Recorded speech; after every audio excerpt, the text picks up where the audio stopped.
안녕하세요. 네. 날도 추워지고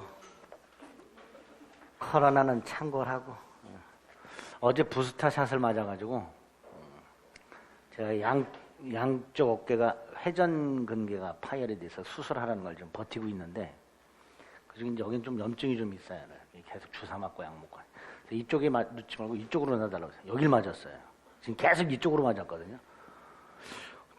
뻐근해요. 세 번째 맞는 건데 화이자를 안 그랬었는데 그냥 타이레놀 계속 먹고 있어요. 아프든 말든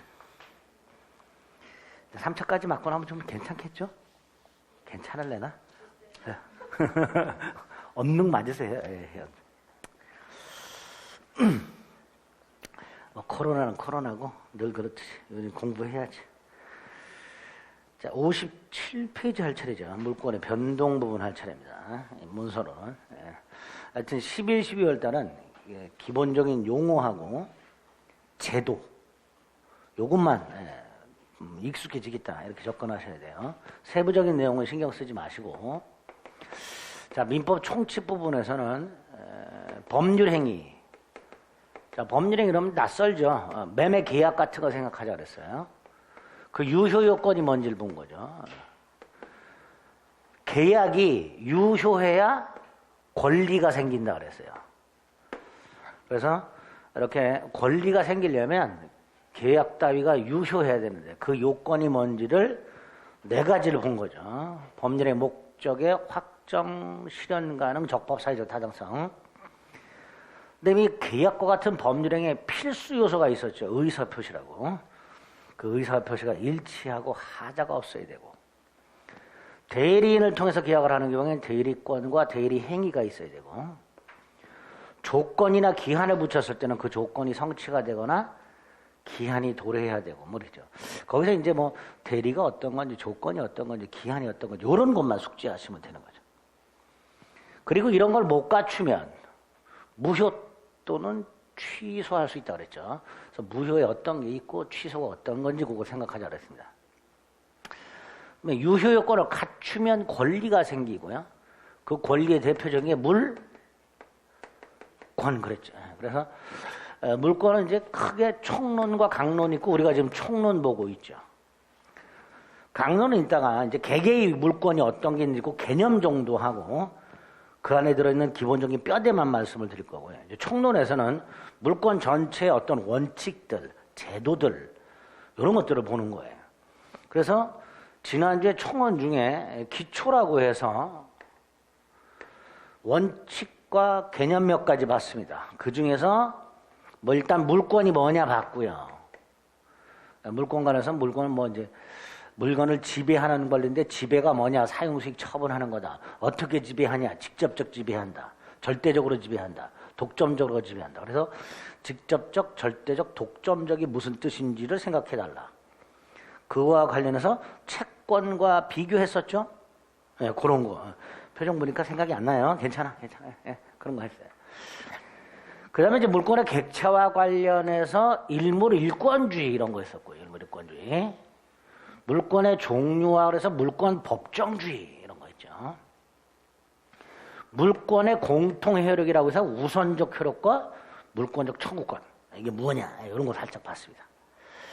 그다음에 이제 두 번째가 오늘 보는 물권의 변동. 여기도 이제 원칙이 몇 가지가 나와요. 간단히 어떤 내용이 나오는지만 확인할 겁니다. 자, 먼저 물권의 변동이 뭐냐? 우리가 총칙에서 본 게 있죠. 권리 변동이라고 해서. 권리의 취득, 변경, 소멸 세 가지를 권리의 변동 그랬죠. 그럼 물권의 변동은 똑같은 거예요. 물권의 취득, 변경, 소멸 이거만 세 가지. 그 물권의 취득, 변경, 소멸이 두 가지 원인에 의해서 이루어진다. 권리를 변동시키는 원인 그걸 우리가 법률 요건 그랬고 그 법률 요건에 두 개가 있었죠. 법률 행위와 법률 규정. 똑같아요. 물권을 변동시키는 원인.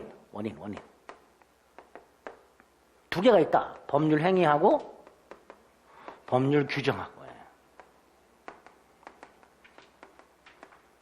법률 행위는 뭐냐? 매매 계약. 대표적으로. 그래서 내가 어떤 물건을 취득하려면, 물건에 관한 권리를 취득하려면 가장 쉬운 방법이 돈 주고 사는 거죠. 법률행위 이렇게 되겠죠. 반면에 상속 등을 통해서 취득하는 경우도 있다. 경매 등을 통해서 취득하는 경우도 있다. 이런 것들이 이제 법률 규정에 의한 거죠. 이렇게 물건도 그 변동의 원인이 두 종류가 있을 수 있다. 그리고 객체를 기준으로 하게 되면 부동산 물권 변동이 있고 동산 물권 변동이 있을 수 있죠. 그죠? 우리가 물권의 객체를 물건이라 하고 물건에 대한 분류 중에서 지난 시간에 부동산과 동산은 좀 구별해달라고 그랬죠. 그 구별하는 이유가 여기 있어요. 우리 민법이 물권 변동의 구체적인 유형을 원인에 따라 두 개, 이건 당연히 나눠야 되고요. 객체에 따라 주종류, 이렇게 총 4종류로 나눠놨어요. 그럼 이렇게 연결하면 되죠. 법률 행위에 의한 부동산 물권 변동과 법률 행위에 의한 동산 물권 변동, 법률 규정에 의한 부동산 물권 변동과 법률 규정에 의한 동산 물권 변동, 이렇게 총 4가지 형태가 있을 수 있다. 이게 일단 머릿속에 딱 틀이 잡혀 있어요. 그 중에서 이 부동산 물권 변동이 우리 시험범위에서 핵심이죠. 동산 물권 변동은 신경 안 써도 되고, 결국 우리가 앞으로 봐야 될 부동산 물권 변동은 2가지 형태가 있을 수 있다. 법률 행위에 의한 것과 법률 규정에 의한 것. 그런데 이걸 이렇게 나누는 이유가 있겠죠. 굳이 조문이 있어요. 요거는 186조, 요건 187조 이렇게. 그래서 매매 등을 통해서 부동산, 토지나 건물의 소유권이 변동이 되려면 186조라는 조문이 적용됨으로써 조금 이따 확인할 겁니다. 등기를 꼭 하도록 하고 있고요.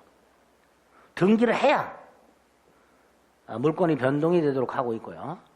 반면에 상속이나 경매 등을 통해서 부동산 물건을 취득하려면 등기가 필요 없다. 이렇게 되어 있어요.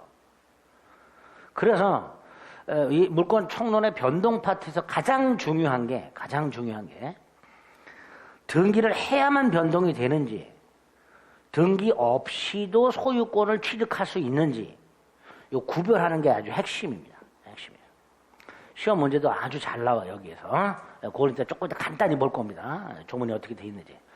그 다음에 그 전에 이 변동 관련된 몇 가지 원칙이 있어요. 그 원칙이 2가지가 나오는데 그 2가지 개념을 오늘 기억해야 됩니다. 하나는 공시의 원칙이라는 게 있고요.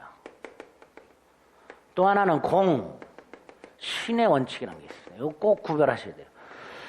일단 공시라는 것은 외부에 알리는 거 말합니다. 외부에 알리는 거. 책을 사가지고 내 이름을 썼다. 그럼 이 책은 내 거다라는 걸 다른 사람한테 알리는 거죠. 이런 걸 공시라 합니다. 공시. 그러니까 공시 원칙이란 부동산 물건이 변동이 됐을 때는 외부에 알려라 이런 뜻이죠. 내가 저 땅에 대해서 소유권을 내가 취득했다면 내가 소유자라는 사실을 알려라. 이걸 공시의 원칙입니다. 그럼 어떤 식으로 알려야 될까? 방법이 필요하겠죠. 그래서 공시 방법이 부동산은 등기로 공시하는 거고 동산은 점유로 공시하라. 이렇게. 이걸 이제 공시 방법 이렇게 부릅니다. 어쨌든 부동산 물건은 공시하라. 부동산 물건 변동이든 동산 물건 변동이든 물건 변동에 관한 것은 외부에 알리도록 이렇게 하고 있다라는 거. 그걸 공시 원칙이란다. 그 다음에 중요한 게 공신이 되게 어렵고 이렇게 쓰죠. 뭐 한자로 어떻게 쓰는지 몰라도 됩니다. 이 공신의 원칙은 우리나라에서는 이런 문제가 있을 수 있기 때문에 공신 원칙이 논란이 돼요. 이렇게 A 토지가 있고요. 등기부가 있어요. 등기부에 지금 소유권자가 갑에서 을로 이렇게 이전이 되는 경우를 생각을 해보는데 만약에 지금 등기부에 소유자가 갑으로 이렇게 돼 있더라. 이렇게 등기가 돼 있더라. 그럼 사람들은 당연히 이 A 토지는 갑소유라고 생각을 하겠죠. 그죠? 등기부라는 국가가 관리하는 공적 장부에 소유권자 갑 이렇게 돼 있으니까 사람들은 아, 저 A 토지는 갑소유구나 이렇게 생각을 할 거예요. 당연하게. 또 노트북을 비노트북을 갑이 점유하고 있으면 이것도 마찬가지죠. 사람들은 아, 저 노트북은 갑소유구나 이렇게 생각을 할 거예요. 자, 여기서 이 갑이 정말 소유자냐? 이건 별개의 문제죠. 보통 등기부의 소유권자로 등기가 되어 있거나 동산을 점유하고 있으면 그 사람이 소유자일 가능성이 99%입니다. 근데 아닐 수도 있다. 아닐 수도 있다. 예를 들어서 소유자가 갑으로는 등기가 되어 있으나 이 등기가 무효인 경우가 있을 수 있더라. 무효인 경우. 우리 민법 총칙에서 봤던 거, 뭐 가장매매 같은 거. 갑이 땅을 사긴 샀는데, 그냥 쉽게, 이 갑이 저 땅에 대해서 서류를 위조해서 지 이름으로 등기한 경우. 자기 땅도 아닌데, 우리나라 사람들이 특히 서류 위조하는데, 세계 최고 수준을 갖고 있어요. 서류 위조하는데. 등기관도 잘 모를 정도로. 그래서 위조 화폐 같은 거 만드는 기술도 세계 최고예요, 우리나라가. 그래서 그 방지 기술도 세계 최고야. 우리나라 조폐공사에서는 다른 나라 화폐 찍어서 수출하죠. 50몇 개국 화폐를 우리나라에서 찍어줘요. 그만큼 위조 방지 기술이 뛰어나. 왜? 위조 기술이 뛰어나.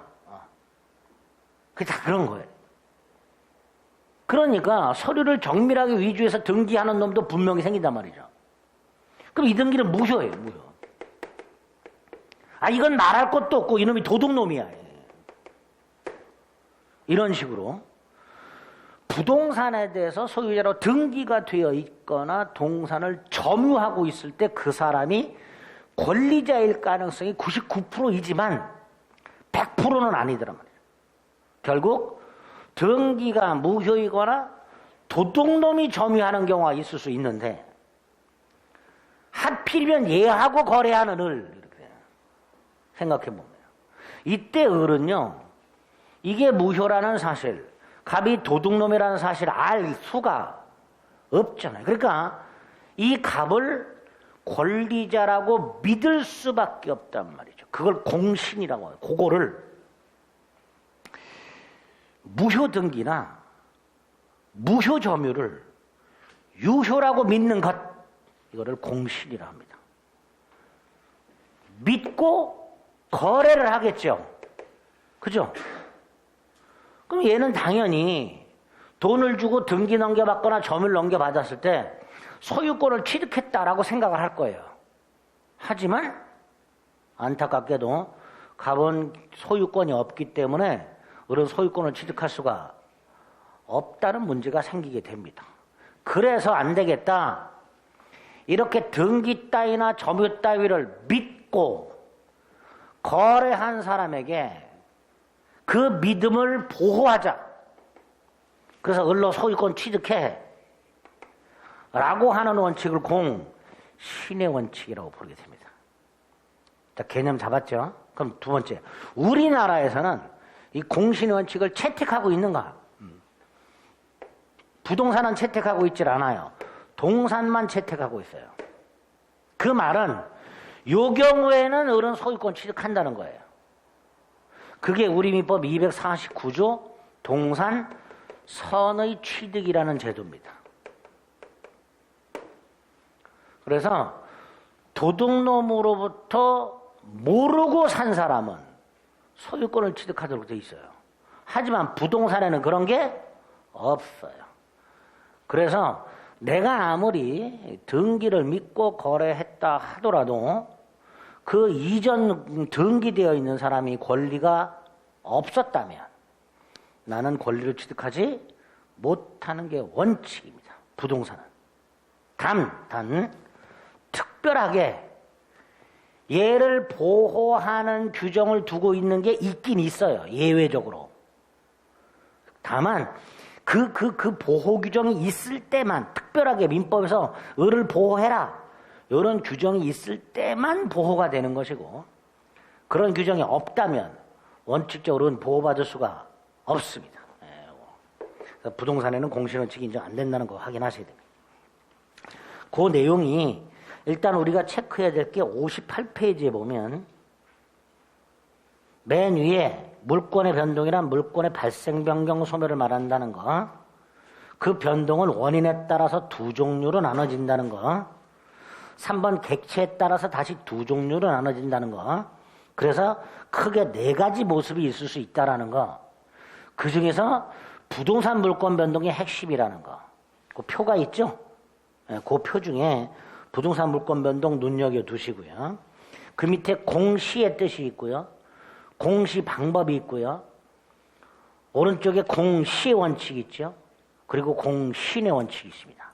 이런 것들을 딱딱 그 의의만, 뜻만 딱딱 머릿속에서 체계를 잡아 두셔야 됩니다. 됐죠?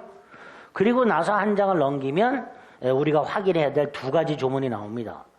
법률 행위에 의한 부동산 물권 변동과 법률 행위에 의하지 않은, 즉 법률 규정에 의한 부동산 물권 변동. 자, 먼저 186조는 이렇게 되죠. 부동산에 관한, 즉 토지 또는 건물에 관한 법률 행위, 매매 계약 등을 통한 물권의 취득, 상실, 변경은 등기해야 그 효력이 생긴다. 그래서 다시 한번, 내가 땅을 샀다, 아파트를 샀다, 돈 다 줬다, 그럼 내 거냐? 아니다. 등기를 반드시 넘겨 받아야 내 거다. 그게 186조의 취지가 되죠. 의 정도 기억하시면 되죠. 반가로 1번 하고. 반면에 187조는 상속 등을 통해서 부동산 물권을 취득하려면 등기는 필요 없다. 다만 등기하지 않으면 처분하지 못한다. 그 등기하지 않으면 처분하지 못한다. 그 처분에다가 동그라미를 딱 치시고요. 187조 단서에 등기하지 않으면 처분하지 못한다라고 되어 있는데 이 처분에다가 동그라미 딱 치시고 등기를 이전해 주는 것 말합니다. 187조 단서에서 말하는 처분이란 등기를 이전해 주는 것 말합니다. 그러면 본문하고 같이 묶어갖고 이것만 이해하시면 돼요. 갑이 땅을 갖고 있다가 사망을 하고요. 을이 상속을 받았을 때 을은 갑이 사망을 한 때 소유권을 취득합니다. 그냥 등기하지 않아도.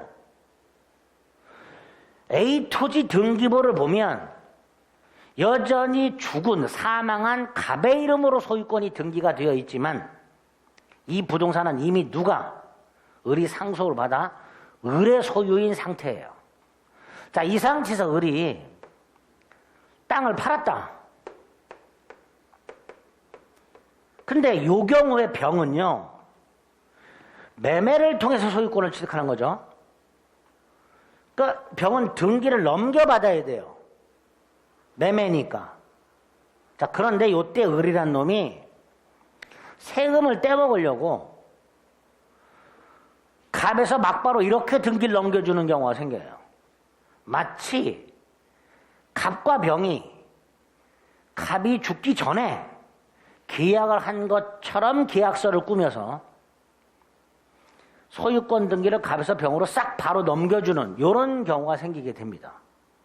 그래서 187조 단서에서는 너 상속받은 부동산을 팔아가지고 병한테 등기를 넘겨주려면 막바로 넘겨주지 말고 네 이름으로 먼저 소유권 등기를 하고 넘겨줘라. 이렇게 규정을 둔 거예요. 그게 187조 단서죠. 그래서 187조 단서에서 말하는 처분이란 매매 계약 자체를 말하는 게 아니라 그 매매 계약에 이취해서 등기를 넘겨주는 거, 그거를 처분이라고 이해하시면 됩니다.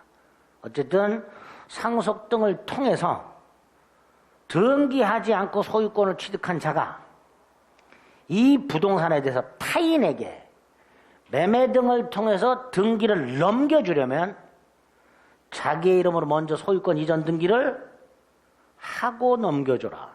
그런 취지가 187조 단서가 됩니다. 됐죠? 그 다음에 몇 가지 용어를 정리할 게 있는데 61페이지에 보면 187조에서 나와 있는 상속은 뭔지 아실 거고 공용징수라고 되어 있죠? 뭐 강제 수용하는 거 말합니다. 택지 개발 등을 통해서 개인 소유 땅을 강제로 수용하는 거. 그게 공용징수죠. 그 다음에 187조에 또 판결이라는 게 나오는데요. 판결은 이제 법원의 판결을 말하게 되고요. 이 법원의 판결이 세 종류가 있어요. 이행 판결, 확인 판결, 형성 판결이라는 게 있는데 확인 판결이라는 건 우리 시험에서 한 번도 안 나왔습니다. 그러니까 신경 안 써도 되고요. 이행 판결과 형성 판결이라는 것만 조심하시면 되는데 이행 판결이라는 건 이렇게 생각하시면 돼요. 판결문에 뭐뭐 해라 이렇게 판결문이 나오는 게 이행 판결이에요. 소유권을 이전해라, 빌린 돈을 갚아라, 주택을 명도해라 이렇게 당사자에게 뭐뭐 해라 이렇게 판결하는 걸 이행 판결이라고 합니다. 양가로 2번. 반면에 4번의 형성 판결은 법원이 판결문에서 뭐뭐 해라가 아니에요.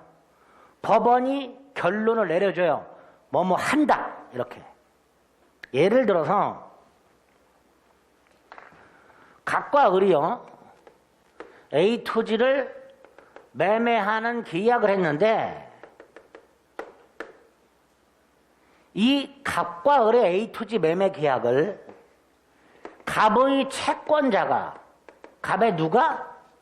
갑의 채권자가 갑의 채권자 갑한테 돈을 빌려준 사람은 갑이 돈을 안 갚으면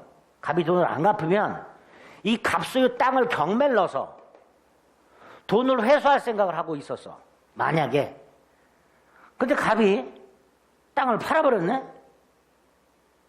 갑의 채권자가 갑의 땅을 경매를 넣어가지고 돈을 회수할 생각을 하고 있었는데 갑이 홀랑 땅을 팔아버리면 갑의 채권자는 갑이 돈을 갚지 않는 한 돈을 회수할 길이 막막해지죠. 그래서 우리 민법은 채권자가 채무자의 계약을 취소할 수 있는 권리를 부여하고 있어요. 그걸 채권자 취소권이라고 해요. 두 번째, 이 채권자 취소권은 반드시 소송으로 해요. 소송으로. 그러니까 저 갑의 채권자가 갑과 을 사이의 매매계약을 취소하려면 반드시 법원으로 달려가서 갑과 을의 매매계약을 취소한다는 판결을 내려주세요. 이렇게 소송을 제기합니다. 이걸 채권자 취소소송이라고 해요.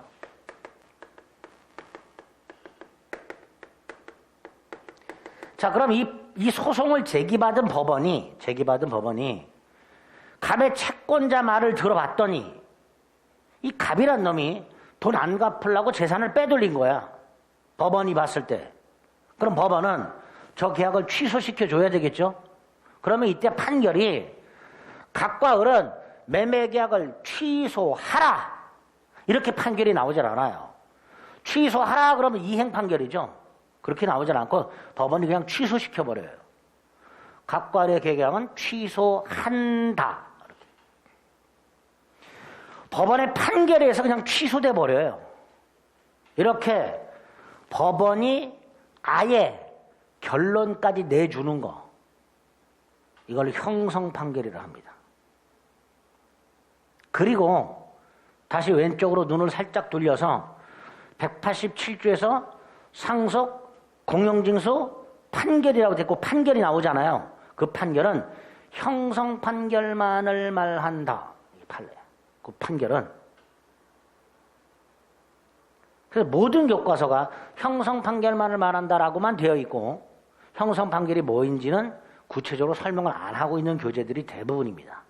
그래서 미리 법원의 판결에는 세 종류가 있는데 그중에 이행 판결과 형성 판결이 어떤 건지 확인하시고, 그 다음에 형성 판결에 제가 지금 요거 말씀드렸잖아요. 이거보다 더 많이 나온 게 있어요. 공유물 분할 판결이라고. 자, 61페이지 하단에 보면 양가로 3번의 형성 판결이 있습니다. 첫 번째, 두 번째가 있죠. 공유물 분할 판결. 갑과 을이요,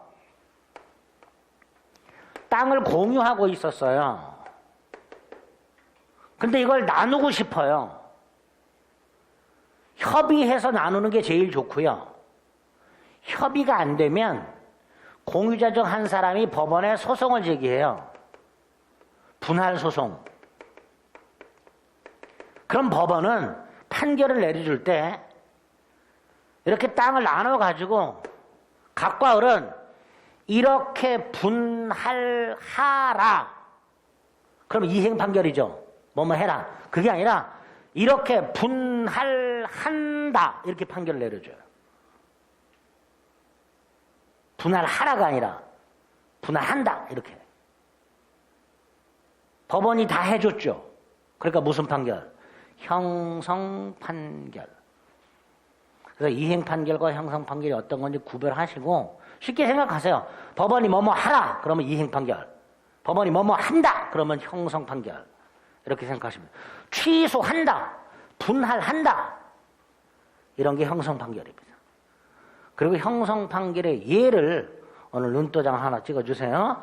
공유물 분할 판결. 됐죠?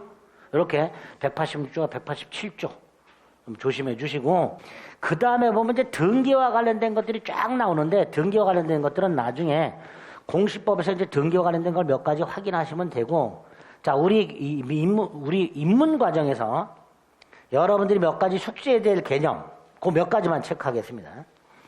62페이지에 보면 등기가 뭔지 나와 있어요. 그죠? 등기가 뭐예요? 물권 변동이 기록하는 것, 물권 변동을 기록하는 것. 그게 등기예요. 기록되어 있는 것, 기록하는 것 또는 기록되어 있는 것. 그게 등기죠. 어디다 등기해요? 등기부. 보통 전산으로 등기하니까 등기 기록이라고도 불러요. 자, 이때 등기부는 크게 구성 부분이 두 부분으로 나눠져 있죠. 표제부하고 사항란하고 이렇게 크게 두 부분으로 나눠져 있어요. 표제부는요, 그 부동산의 물리적 현황이 기록이 돼요. 현황. 토지 같은 경우 주소지나 면적 이런 것들. 그렇게 그 부동산의 물리적 현황이 기록되어 있는 것 표제부고요. 사항란은 권리가 기록이 되어 있어요. 근데 이 사항란이 다시 갑구와 을구로 나눠져 있어요. 갑구에는 소유권하고요. 소유권 처분을 제한하는 거, 압류 같은 거 이런 게 기록이 되어 있고요. 을구는 소유권 이외의 사항들, 지상권, 저당권 이런 것들. 그런 게 기록이 되어 있는 게 을구가 됩니다. 그래서 등기의 뜻과 등기부 구성 정도 확인하시고 그 다음에 우리 공부하다 보면 오른쪽에 가압류, 가처분 이런 게 나오는 경우가 간혹 있습니다. 가압류, 가처분. 여기서 가라는 말은 예비다, 예비라고 이해하세요. 예비. 가짜가 아니라 예비. 가장매매에서 가는 가짜인데 등기에서 나오는 가는 예비라고 생각해요. 예비. 그럼 가압류는 예비적 압류 이렇게 되죠. 가처분도 예비적 처분 이렇게 됩니다. 자, 가압류는 일단 가압류하고 가처분은요.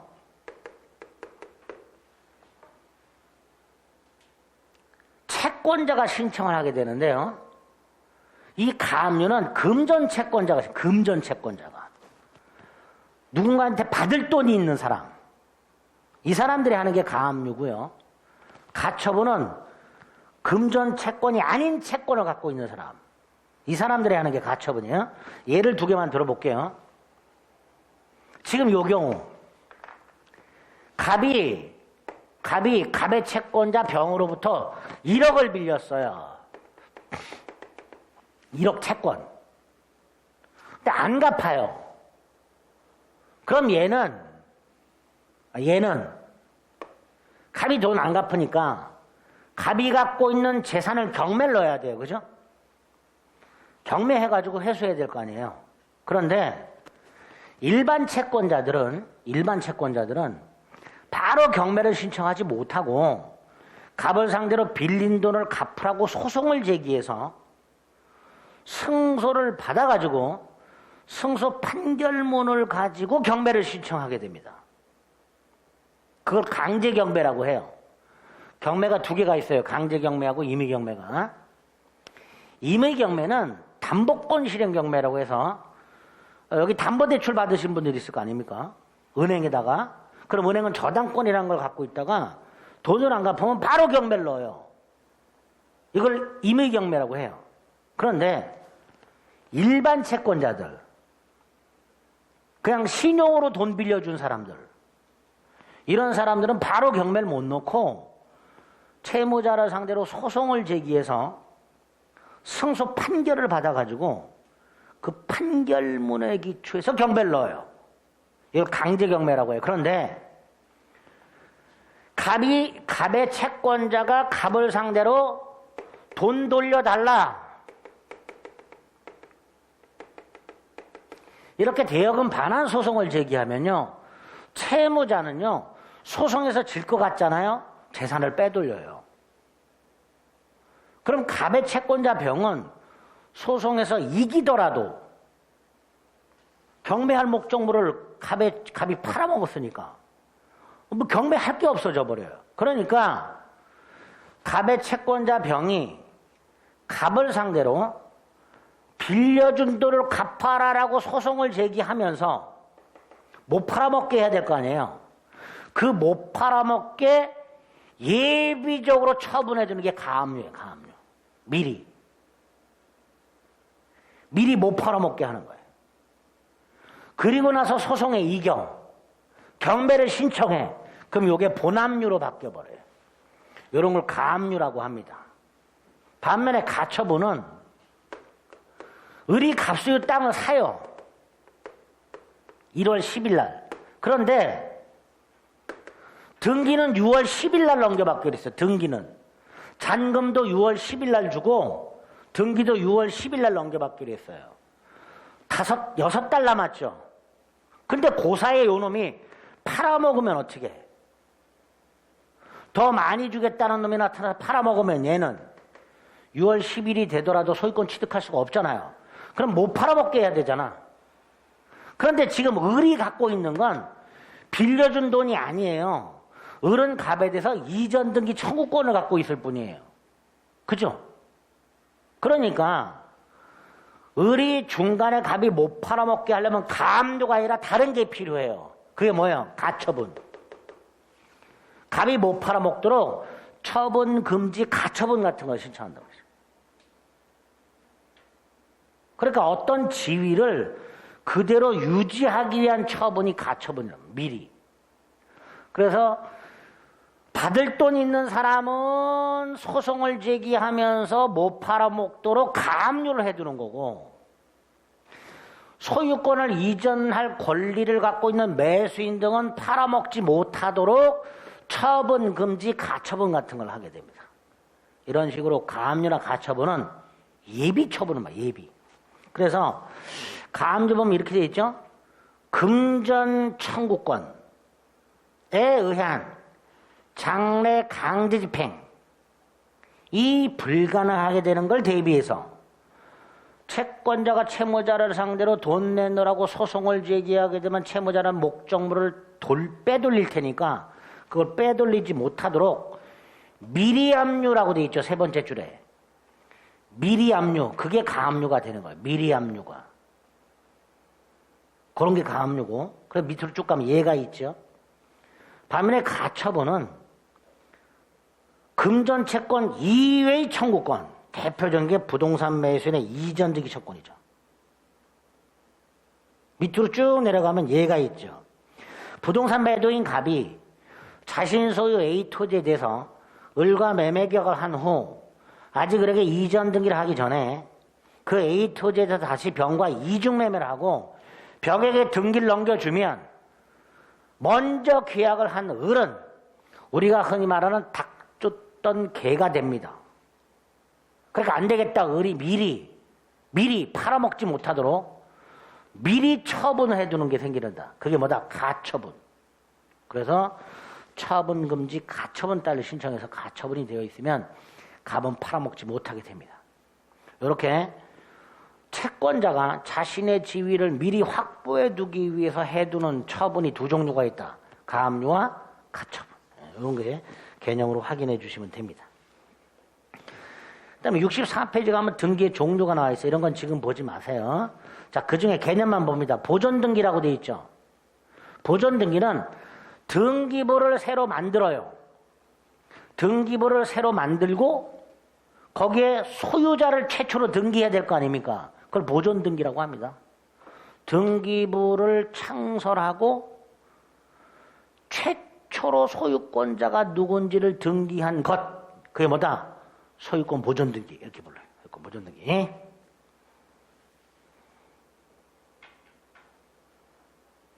자, 그 다음에 두 번째 가등기라고 되는데 여기 보세요. 이 가등기는요, 이 가처분하고 기능이 비슷해요. 예비등기라고 돼요. 예비등기. 가등기는. 가처분이 예비처분이잖아요. 그럼 가등기는 예비등기가 되는 거예요. 그러니까 이 을이 지금 1월 10일 날 갑하고 매매계약을 했는데 등기는 6월 10일 날 넘겨받기로 했어요. 중간에 갑이 팔아먹는 경우 생긴다 그랬죠. 그걸 막으려면 처분금지 가처분을 한다 그랬죠. 그죠? 또 하나의 방법이 미리 등기를 해놔요. 소유권 등기를. 미리. 예비등기. 이렇게 예비등기를 해놨다가 나중에 본등기를 하면 이 등기 순서가 1월 10일로 소급을 해요. 등기 순서가. 그럼 어떤 일이 생기느냐? 설령 갑이 중간에 병한테 이렇게 소유권 등기를 넘겨줬다 하더라도 1월 10일 날 미리 가등기를 해둔 을은 6월 10일 날 본등기를 할 수 있고 본등기를 하게 되면 이 순서가 1월 10일로 거슬러 가버려요. 그래서 병보다 먼저 등기한 게 돼요. 병등기를 말소시켜버려요. 이런 기능을 하는 등기를 뭐라 한다? 가등기. 개념만. 동그라미 1번. 매매계약과 같은 법률 행위에 의해서 부동산에 대해서 등기가 이루어지면 부동산 물권 변동의 효력이 생긴다. 갑과 을이 갑소유 A 토지에 대한 매매계약을 하고 을에게 소유권 이전 등기를 하면 그 A 토지에 대한 소유권이 갑에서 을로 이전된다. 이와는 달리 물권 변동은 시키지 않고 순서만 미리 확보하는 거. 순서. 아까 뭐라 그랬어요? 1월 10일 날 가등기 해놨다가 6월 10일 날 소유권 등기를 하게 되면 소유권은 6월 10일 날 취득하지만 순서는 1월 10일로 소급을 해버린단 말이죠. 이렇게 순서를 미리 확보해 놓는 등기를 뭐라 한다? 가등기를 한다. 놀이동산 가가지고요, 사람들이 많이 줄 서 있는 놀이기구들 있죠.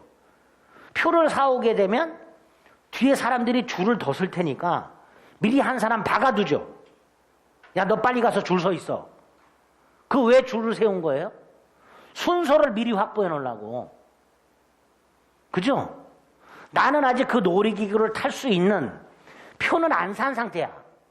하지만 미리 가서 줄 세워 놓을 수 있죠. 줄 세워 놓으면 들어가는 순서를 확보해 놓잖아요. 등기에서 그런 기능을 하는 게 가등기라고 생각하시면 돼요. 미리 순서를 확보해 놓은 등기. 그걸 가등기를 한다. 그 개념 정도. 그게 2번에 있죠. 2번에 예를 보면 이렇게 돼 있죠.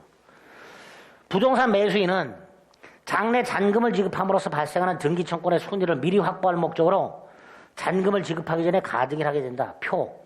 을이 갑과 3월 10일 아파트 매매 계약을 했는데 등기는 6월 30일 날 넘겨받기로 했다. 그런데 고사에 갑이 팔아먹으면 안 되니까 을이 6월 30일 이전에 미리 가등기를 해준단 말이죠. 계약을 한 3월 10일 날 가등기를 해놔. 그랬다가 6월 30일 날 잔금을 치르면서 본등기 해버리면 소유권은 6월 30일 날 취득하지만 그 등기 순서만 3월 10일로 소급을 하게 됩니다. 이런 기능을 하는 걸 뭐라 한다? 가등기. 그다음 오른쪽에 4번에 보면 중간생략 등기가 있죠. 이건 우리 지난번에 했죠. 단속 규정에서 부동산이 갑에서 을로 을에서 병으로 순차 매각이 됐을 때 등기도 순차 넘어가야 되는데 을이라는 놈이 세금을 떼먹으려고 미등기 전매를 하고 등기를 이렇게 막바로 넘겨주는 거, 이걸 중간 생략등기라고 한다 그랬죠. 처벌은 되지만 무효는 아니라 그랬죠. 그 정도. 그래서 4번의 중간생략등기 의의와 법적 규제, 그 정도 개념만으로 좀 확인해 주시면. 그 다음에 한 장을 넘기면 또 용어 하나 기억해야 될 게 있어요. 채권자 대위라고. 채권자 대위라는 표현이 있습니다. 자, 여러분들 이런 거 한번 생각해 볼까요? 갑이 을한테 1,000만 원 채권이 있어요. 을은 병한테 1,000만 원 채권이 있어요.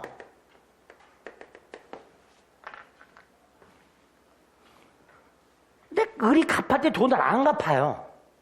그래서 갑이 을을 쪼갰지. 야, 빨리 갚아, 돈. 그죠? 아니, 그 표정이 진지하신 건 좋은데, 예? 대답은 해, 이 마스크로 입을 가리고 계시는구나. 고개라도 끄덕끄덕. 을이 돈을 안 갚으면 갑은 을한테 당연히 돈 갚으라고 쫄 거 아니에요. 근데 을이 이렇게 말해요. 야, 나도 병한테 꿔준 게 있는데 못 받고 있어. 그거 받으면 줄게. 이런 상황을 한번 생각해 보세요. 그럼 갑의 입장에선 그건 네 사정이고 그럴 거 아니에요. 그죠? 근데 여기서 갑이 그래? 그 병이란 놈 전화번호 좀 되나? 알려줘. 근데 갑이 다이렉트로 병한테 전화 걸어가지고 얌마 너 왜 을한테 돈 안 갚아 이 자식아. 빨리 돈 갚아. 네가 을한테 돈을 안 갚으니까 을이 나한테 안 갚잖아. 이렇게 할 수 있을까요? 없을까요? 있어요. 그게 대위권이에요. 그게 채권자 대위권이야. 그게 지금 갑이요 을이 병한테 갖고 있는 권리를 대신 행사한 거잖아요. 갑이 병한테 야 나한테 갚아가 아니라 뭐라 했어요? 너 빨리 을한테 갚아 이 자식아. 그랬죠? 그걸 채권자 대위라고 하는 거예요. 즉 채권자가 채무자의 다른 채무자에 대한 이 권리를 대신 행사하는 거, 이걸 채권자 대위 이렇게 불러요. 채권자 대위. 물론 요건은 엄격해요. 근데 우리 시험이 아닌 시험 범위가 아니니까 너무 고민하지 마시고 이런 권리가 있구나. 여기서 또 하나 채권자 입장에서 여기 보세요. 얘가 채권자예요. 얘가 채무자예요. 채권자 입장에서 바라본 채무자의 채무자 이렇게 말할 수 있죠. 이걸 제3채무자 이렇게 불러요. 뭐라 부른다고요? 제3채무자. 이 제3채무자라는 개념도 사실은 우리 시험 범위가 아닌데 몇 해 전에 시험에 나온 적이 있어요. 주택임대처벌법과 관련해서. 근데 어쨌든 자주 나오는 구조입니다. 구조 자체가. 채권자, 채무자, 제3채무자가 있을 때 채권자가 채무자의 제3채무자에 대한 권리를 대신 행사. 이걸 뭐란다? 채권자 대위권. 그럼 이게 우리 시험에서는 어떤 식으로 나오는가?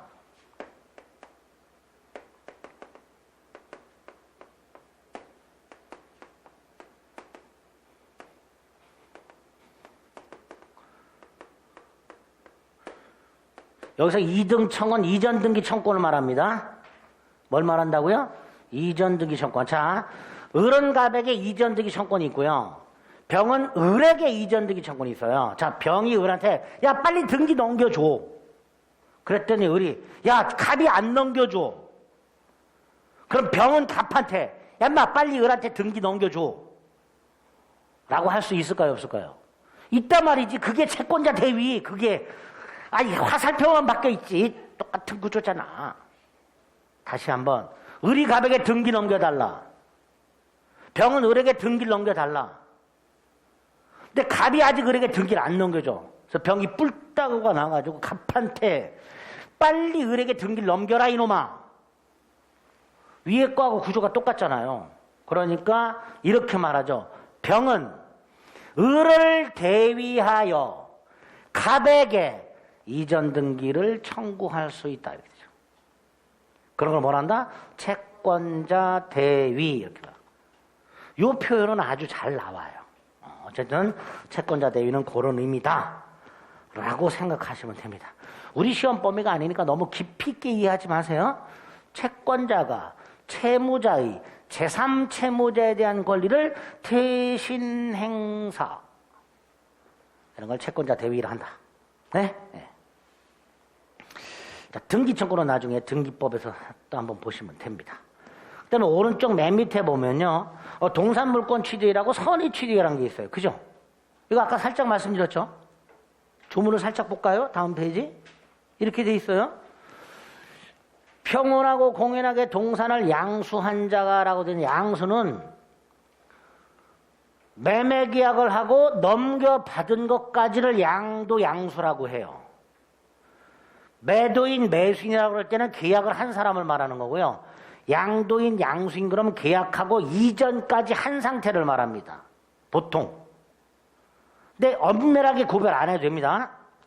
이렇게 하면 돼요. 동산을 돈 주고 사서 넘겨받은 사람이, 노트북을 돈 주고 사갖고 넘겨받은 사람이 나중에 때는 팔아먹은 놈이 정당한 소유자가 아니야. 두 번째 줄. 아까 이거죠. 도둑놈. 어디 갔어? 을이 갑으로부터 노트북을 돈을 주고 사가지고 넘겨받았어. 근데 이놈이 도둑놈이야. 근데 얘는 몰랐어. 그럼 뭐라고 돼 있어요? 즉시 동산 소유권을 취득한다. 즉 공신의 원칙을 규정해 놓은 게 동산 선의취득이에요. 거기에 평온, 공연, 선 이런 거 몰라도 돼요. 포인트는 이거죠. 동산을 양수한 자가 동산을 점유한 경우 양도인이 도둑놈 인때도 즉시 그 동산 소유권을 취득한다. 딱 그렇게 정리하시면 됩니다. 됐죠? 이런 것들을 동산 선의 취득이라 한다. 이렇게 돼 있습니다. 그 다음 이제 물권의 소멸이라고 해서 타이틀이 있고요. 일단 목적물이 멸실됐다는 건 사라졌다는 뜻이고, 그 목적물 멸실과 해서 동그라미 1번의 두 번째 줄에 보면 토지의 포락이라고 되어 있습니다. 토지의 포락이란 건 토지가 물에 잠겨버린 거 말하는 거예요. 그럼 당연히 토지 소유권은 소멸하겠죠. 댐이나 이런 게 건설이 돼가지고 물에 잠겨버리거나 또는 해안가에 있는 땅이 뭐 해일 등으로 쓸려나가거나 이런 것들이 토지의 포락이다 이렇게 생각하시면 됩니다. 그 다음에 참고해보면 물상대위라고 되어 있어요. 여기도 또 대위가 나오네요. 그죠? 이런 거 생각하시면 돼요. 간단하게 갑수유 땅이 있어요. 저당권자 을이 있어요. 아까 저당권자는 채무자가 돈을 안 갚으면 목적물을 경매는다 그랬죠. 그러니까 이 저당권자 을은 갑에게 채권을 갖고 있는 사람이에요. 빌려준 돈이 있는 사람이야. 갑이 돈을 안 갚으면 을은 저 땅을 경매를 넣어서 빌려준 돈을 회수한다 그랬죠. 근데 문제가 생겼어요. 땅이 소용이 돼버렸네. 땅이 소용이 돼버리면요, 저 저당권자는 땅 경매를 못 넣어요. 그러면 자신의 채권을 회수할 길이 없어져요. 그래서 안 되겠다. 얘가 받게 되는 보상금이 있잖아요. 네? 여기에서 회수할 수 있게 해놨어요. 우리 민법이. 요거를 물상대위라고 해요. 요거를. 그렇게만. 조금 더 깊이 들어가면 머리 깨지니까 간단하게 물상대위가 뭐예요? 저당권의 객체인 땅이 소용이 됐을 때 저당권자가 땅이 아니라 보상금에서 채권을 회수할 수 있는 거, 그걸 뭐라 한다? 물상대위. 대위라는 건 대신 자리 잡는다 이런 뜻이에요. 대신 위치한다 이런 뜻이에요. 어쨌든 그 물상대위 개념 간단히 그 예 가지고 기억하시면 되고요. 그 밑에 보면 소멸시효라는 게 하나 나와 있죠. 자, 우리 민법에서요, 권리자가 권리를 일정 기간 행사를 안 하면 권리를 소멸시키는 제도가 있다고 그랬죠. 그 중에 하나가 소멸시효예요. 또 하나가 제척기간이라는 게 있어요. 두 종류가 있어요. 권리자가 권리를 행사하지 않으면 권리를 소멸시키는 제도가 소멸시효 제도가 있고 제척기간 제도가 있어요. 그 중에 빌려준 돈이 있는 경우 채권, 이 채권이 소멸시효라는 것에 걸려요. 그 채권에 적용되는 게 소멸시효가 됩니다. 그 기간이 10년을 기준으로 해서 5년짜리도 있고 3년짜리도 있고 1년짜리도 있고 그렇습니다. 그러니까 10년, 5년, 3년 또는 1년 동안 채권을 행사하지 않아 이거를 소멸시효가 진행된다 이렇게 말을 해요. 그 상태에서 1년이 딱 됐어. 소멸시효가 완성되었다 이렇게 말을 해요. 그렇게 소멸시효가 완성이 되면 그 결과 권리는 소멸하였다 이렇게 말을 합니다. 그런 제도가 있다 생각하시면 돼요. 오른쪽에 공용징수로 말씀을 드렸고 2번에 이제 혼동이라는 게 있어요. 자, 이것도 오늘 개념만 좀 생각을 해볼게요. 혼동이 뭘까? 이런 거 생각해 보시면 돼요. 갑수의 땅이 있어요. 여기에 을이 지상권이라는 권리를 갖고 있다. 만약에 자, 지상권은 이따가 할 건데요. 개념만 생각해요. 남의 땅을 사용하는 권리예요. 남의 땅. 정확한 건 이따 할 건데 지상권이라는 권리는 내 땅이 아니고 남의 땅을 사용하는 권리예요. 근데 이 상태에서 을이 이 땅을 돈 주고 사버려요. 소유권을 취득해버려요. 갑수의 땅에 지상권을 갖고 있던 을이 아예 땅을 사버려서 소유권을 취득했어요. 자, 이때 상식적으로 을 자기 땅이잖아요. 그럼 지상권 필요 있어요, 없어요? 없잖아. 그럼 이거 어떻게 하면 돼? 소멸시키면 되지. 그죠? 이거를 혼동이라고 합니다. 자, 거기에 보면 밑에 191조 1항이 있어요. 그 191조 1항만 가지고 혼동이 뭔지를 이해해 봅니다. 그대로 보세요. 동일한 물건에 대한, 이거 보세요. 동일한 물건에 대한 소유권과 그 다음 다른 물건이 동일한 사람에게 귀속한 때 이렇게 되죠. 귀속이란 속하게 되었다 이런 뜻이죠. 그러면 그 다른 물건은 소멸한다. 그대로 동일한 물건에 대한 소유권과 다른 물건이 동일한 사람에게 속하게 되었다면 그 다른 물건은 소멸한다. 이런 걸 뭐라 한다? 혼동 또는 혼동에 의한 물권의 소멸 이렇게 말하죠. 이런 제도가 있더란 말이죠. 그죠? 이 원칙이 정확해야 나중에 예외가 이해가 됩니다. 이 예외도 굉장히 많아요. 법학은 예외 학문이란 말이죠. 근데 예외를 머릿속에 넣으려면 원칙을 알아야 되죠. 그러니까 그 제도와 원칙적인 걸 지금 자꾸 말씀을 드리니까 기본적으로 자꾸 뼈대를 잡아두셔야 돼요. 원칙이 불분명한 상태에서 왜 예외를 보게 되면 머리가 깨져요. 무슨 말인지 아시겠죠? 그래서 지금 원칙적인 걸 계속 말씀을 드리고 있습니다. 어쨌든 물권법 총론에서 변동 부분은 이 정도 내용들이 되어 있습니다. 그럼 머릿속으로 물권 변동. 첫째, 부동산 물권 변동을 조심하자. 법률 행위에 의한 게 있었고 법률 규정에 의한 게 있었구나. 두 번째, 원칙 두 개를 생각하자. 공시의 원칙과 공신의 원칙.